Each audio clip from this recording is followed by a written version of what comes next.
wipe them out. All of them. Oh, and spoilers. Welcome to the channel, I'm Hayes, I talk movies all day, so subscribe right now if you want to be entertained. And today, I want to talk about Star Wars Episode 1, The Phantom Menace, the 1999 prequel to the original trilogy. And I remember the hype when this movie was coming out. It was insane. The trailer looked awesome, every brother and his mother was excited, and then it got released. And, well, at least the bit they used in the trailer was pretty cool. So here's what I'm going to do. Go through the movie, point out as many reasons as I can find as to why it's trash, and then at the end, drop a few final thoughts. So the movie starts off with making you read, and I know every mainline Star Wars movie does this, but that doesn't make it okay. It just means the money they saved by not acting out an opening crawl could have been used to make a better movie. Anyway, at the end of the words, it says that the Supreme Chancellor secretly dispatched 2 Jedi Knights and that the Jedi are the Guardians of Peace and Justice. Well, if they're the Guardians of Peace and Justice, why would they need to be dispatched secretly? Furthermore, it doesn't seem like the type of secret you can keep for very long, because once they turn up, the bad guys are going to know somebody sent them. Matter of fact, if the Jedi are the Guardians of Peace and Justice, why would they even need to be sent? They should have went there on their own accord. It's not like they didn't know about the trade disputes or whatever. I don't know, man, these Jedi seem more like thugs for hire than Guardians of Peace and Justice. Obi-Wan says he has a bad feeling about this. Duh, they were sent to settle a trade dispute, not play kissy chase. And then he says there's something elusive. Really? The guy sent in secret is complaining that the supposed bad guys might be elusive? Are you dumb? Yoda told Obi-Wan he should be mindful of the future. But you can't be mindful of things that haven't happened yet. You can only prepare for possible outcomes. What kind of fake deep advice is Yoda giving these people? After Obi-Wan said he had a bad feeling and Qui-Gon said he senses an unusual amount of fear, they both take a drink without checking if it's been poisoned first. Are you dumb? Alright, so there's 2 lightsabers in the mist, Obi-Wan and Qui-Gon, right? The droids start shooting, the Jedi start defending. So how did Obi-Wan drop down from above? All this fancy computer CGI and it still looks like it was edited on Windows Movie Maker. So the lightsabers are hot enough to burn through thick reinforced blast doors, but doesn't burn their hands? And yes, I know they're not holding the blade bit, but anything hot enough to burn through blast doors would radiate enough heat to burn anything else nearby, especially hands. Qui-Gon and Obi-Wan free the destroyers, but when did the Jedi get super speed? And how come they never use it again after this? So the Trade Federation doesn't want to deal with Naboo because of some taxation issue, and rather than resolving the issue, the Chancellor sends Jedi to try and bully the trade feds into dealing with Naboo.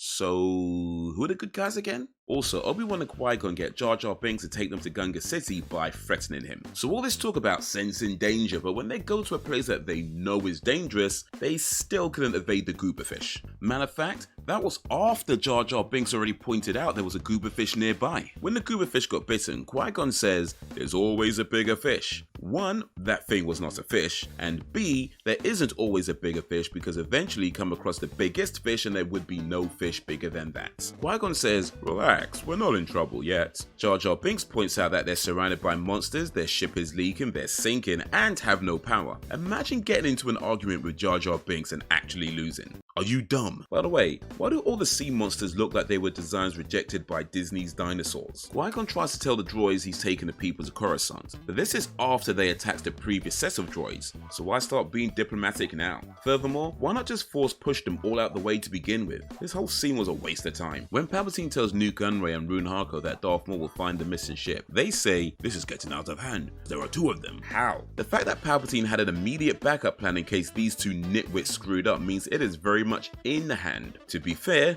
not their hands, but then it never was, and they're only realizing that now? Are you dumb? Now that said, yeah, they shouldn't have made this bargain because they're clearly not that smart. Like, how did you manage to lose Queen Amidala? She dresses in the most unnecessarily elaborate way, stands out like a peacock with daddy issues, and still manages to slip past these guys. Captain Panaka didn't like Qui-Gon's plan to go to Tatooine. To be fair, he is a panicker. But Qui-Gon tells the Queen she must trust his judgment. Why?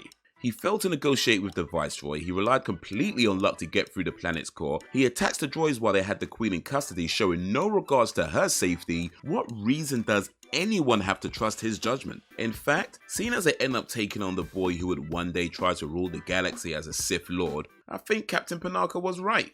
Also, Qui-Gon said it was a bad idea to take Padme with him, but never objected to Jar Jar Binks coming along.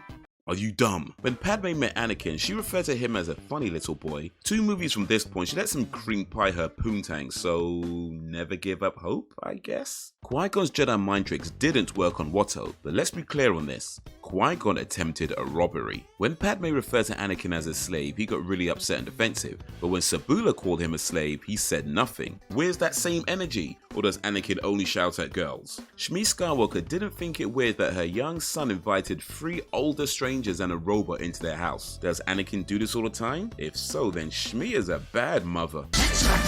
Hey, I'm just talking about Shmi. When they received the transmission about the death toll, Obi-Wan was quick to tell the Queen that the message is a trick and they should send no reply of any kind. Right after that, he talks to Qui-Gon and asks, what if the message is true? So this Jedi gave orders to the Queen to not reply when he himself wasn't really sure if the message was genuine or not. Qui-Gon agreed to wager the safety of the Queen and everyone else on whether or not some kid they met yesterday can win a race, even after Padme warned him. Didn't even check the condition of the pod. Then it turns out the boy has never won a race. Not even finished a race. Are you dumb? When did Qui-Gon meet Kitster? Because it's definitely suspect how this grown man just met Anakin and is already comfortable enough with Anakin's friends to be holding their hands. One of the things about the Star Wars universe is that all the planets must be tiny. I mean, they can literally be anywhere on a whole planet, yet Darth Maul just happens to land within a reasonable travel distance. So since Qui-Gon is clearly not above using Jedi magic for personal gain, what's stopping him from using his Jedi magic to make sure Anakin wins the race? The entire pod racing scene is about 15 minutes long, and the only good thing about it is that it doesn't waste as much time as the Han Solo rescue mission. Anyway, Qui-Gon takes Anakin to be a Jedi without checking if his mother is okay with it. They literally just met like 3 days ago. When Shmi asks Anakin what does his heart say about them seeing each other again, Anakin says, I hope so. Yes, I guess. Turns out that was pretty accurate. Before they realized they were being chased, why were Anakin and Qui-Gon running? So when Qui-Gon is attacked by Darth Maul, he tells Anakin to go and tell the others to take off. We then see Panaka, Padme and Anakin enter the cockpit with Panaka saying Qui-Gon's in trouble. Obi-Wan then tells a pilot to take off, which means Obi-Wan's commands to take off was not because he was instructed to by Qui-Gon, that was his own decision. And why is this significant? Because Obi-Wan's friend and mentor was in trouble and his first thought was not to go and help him, but instead to create a situation that could be hard for Qui-Gon to escape from. And really, what was to stop Darth Maul from also jumping aboard the ship? Furthermore, Obi-Wan was in the cockpit. How did he not already see Qui-Gon was being attacked when apparently it was right in front of them? 2 whole ass people in the cockpit and they're both looking everywhere but right in front of them.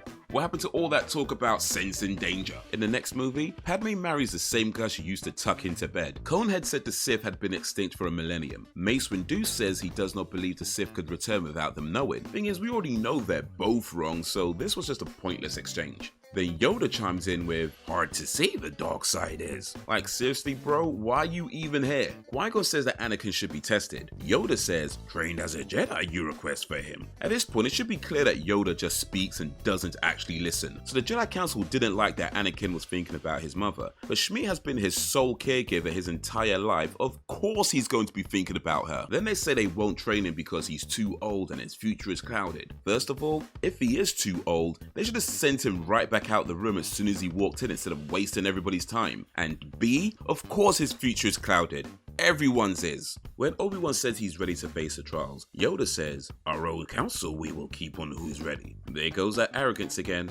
I mean, for the first time. By episode 5, he still ain't learned his lesson. Earlier, Mace Windu tells Qui-Gon they will find who the attacker is. Now, he tells Qui-Gon to go find who the attacker is. So what's the point of the Jedi Council? They ain't do nothing. Qui-Gon tells the Jedi Council he will train Anakin, then tells Anakin he's not allowed to train him. Then when Anakin says he doesn't understand about the midichlorians, Qui-Gon says, with time and training you will. So is Qui-Gon training him or not? Which is it? On the way back to Naboo, Panaka says that as soon as they land, the Federation will arrest the Queen and force her to sign a treaty, to which Qui-Gon agrees. But before they left, Qui-Gon told the Queen he wouldn't let the Federation destroy her. So does that mean that he's willing to let her get captured and forced to do something she doesn't want to do just so long as she doesn't get destroyed? Cause that's a weird promise. Qui-Gon says that the Gungans will not be easily swayed and that they cannot use their powers to help. When exactly have they been using their powers to help though? Pod race? No. To sense danger when there is actual danger? No. I swear they're just making up rules as they go along. Jar Jar Binks takes the Queen and crew to the Gungan sacred place without checking with Boss Nass if that was okay first. That's a pretty stupid thing to do, but to be fair, it fits in with Jar Jar's character. However, when Jar Jar was banished from Gungan City, why didn't they change the sacred place? Or if that's not possible, then they really should be stricter with which Gungans they tell where the sacred place is. But then, considering Boss Nass and the other Gungans didn't seem to mind a whole crew of strangers turning up, maybe this place ain't so sacred after all. This is the scene where it's revealed that Queen Amidala was pretending to be the handmaiden, and once again, with all those senses, the Jedi didn't realize they were being duped by the same people that employed them. Boss Nass agreed to help the Queen because she's so no thinking she's a better than the Gungans, which pretty much makes him an arrogant prick. Also, because Jar Jar brought the Naboo and the Gungans together, Boss Nass made him a general. I guess he forgot why they banished him in the first place. Also, the plan they came up with puts many Gungans in danger of death. Boss Nass seemed to be okay with that.